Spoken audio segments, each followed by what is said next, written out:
मत्स्य अवतार भगवान विष्णु के प्रथम अवतार हैं। मछली के रूप में अवतार लेकर भगवान विष्णु ने एक ऋषि को सब प्रकार के जीव जंतु एकत्रित करने के लिए कहा और पृथ्वी जब जल में डूब रही थी तब मत्स्य अवतार में भगवान ने उस ऋषि की नाव की रक्षा की। इसके पश्चात ब्रह्मा ने पुनः जीवन का निर्माण किया।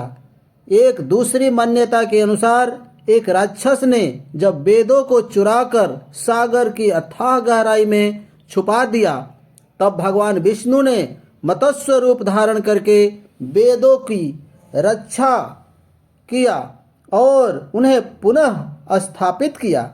मत्स्य अवतार की एक और कथा, एक बार ब्रह्मा जी की असावधानी के कारण एक बहुत बड़े दैत्य ने वेदों को चुरा लिया। उस दैत्य का नाम हयग्रीव था। वेदों को चुरा लिए जाने के कारण ज्ञान लुप्त हो गया, चारों ओर अज्ञानता और अंधकार फैल गया और पाप तथा अधर्म का बोलबाला बढ़ गया। तब भगवान विष्णु ने धर्म की रक्षा के लिए मत्स्य रूप धारण करके हयग्रीव का वध किया और वेदों की रक्षा की।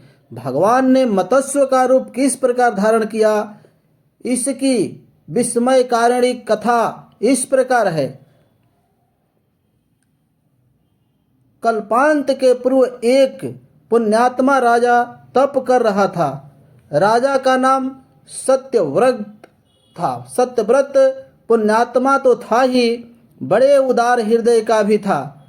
प्रभात का समय था, सर्वोदय हो चुका था। सत्यव्रत कृतमाला नदी के तट पर स्नान कर रहा था।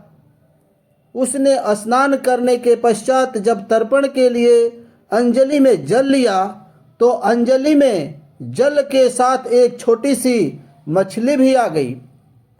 सत्यव्रत ने मछली को नदी के जल में छोड़ दिया। मछली बोली, राजन, जल के बड़े बड़े जीव छोटे छोटे जीवों को मारकर खा जाते हैं। अवश्य कोई बड़ा जीव मुझे भी मारकर खा जाएगा। कृपा करके मेरे प्राणों की रक्षा कीजिए। सत्यव्रत के हृदय में दया उत्पन्न हो उठी।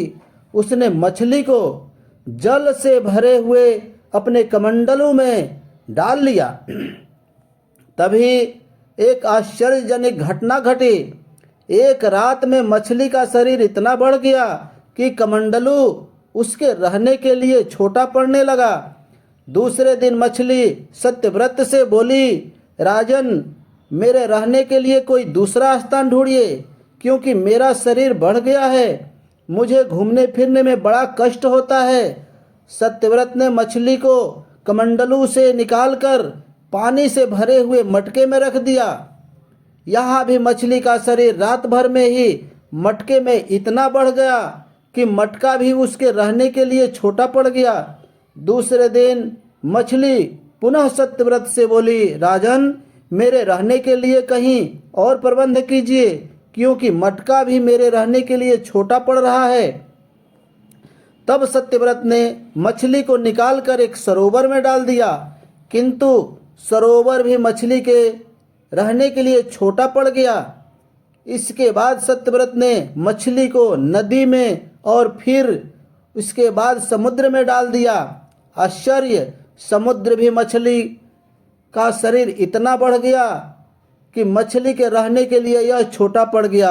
अतः मछली पुनः सत्यव्रत से बोली, राजन, यह समुद्र भी मेरे रहने के लिए उपयुक्त नहीं है।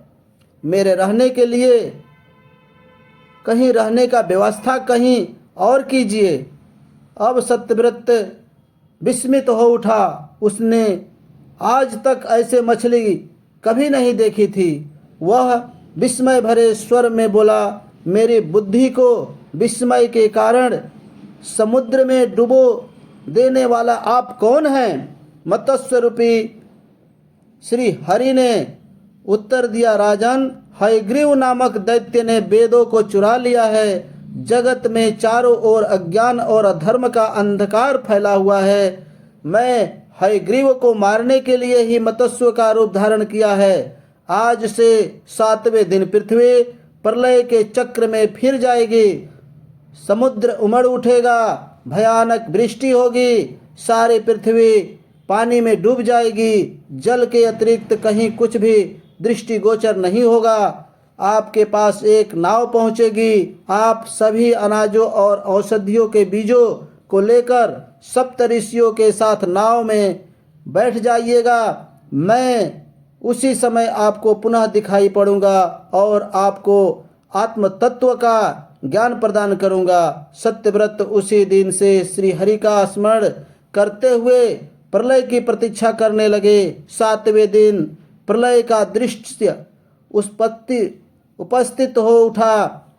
समुद्र भी उमड़कर अपनी सीमाओं से बाहर बहने लगा। भयानक वृष्टि होने लगी। थोड़ी ही देर में सारी पृथ्वी पर जल ही जल हो गया। संपूर्ण पृथ्वी जल में समा गई। उसी समय एक नाव दिखाई पड़ी। सत्यव्रत सप्तऋषियों के साथ उस नाव पर बैठ गए। उन्होंने नाव के ऊपर संपूर्ण अनाजों और औषधियों के बीज को भी भर लिए। नाव प्रलय के सागर में तैरने लगी। प्रलय के उस सागर में उस नाव के अतिरिक्त कहीं भी कुछ भी दिखाई नहीं दे रहा था। सहसा मत्स्य रूप श्री भगवान प्रलय के सागर में दिखाई पड़े। सत्यव्रत और सप्तऋषियों गणों के मत्स्य रूपी भगवान की प्रार्थना करने लगे। भगवान से आत्मज्ञान पाकर सत्यव्रत का जीवन धन्य हो गया। वे जीते जी ही जीवन मुक्त हो गए। प्रलय का प्रकोप शांत होने पर मत्स्य रूपी भगवान ने हयग्रीव को मारकर उससे वेद छीन लिए। भगवान ने ब्रह्मा जी को पुनः वेद दे दिए। इस प्रकार भगवान ने मत्स्य रूप धारण करके वेदों का उद्धार तो किया ही, साथ ही संसार के प्राणियों का भी अमित कल्याण किया।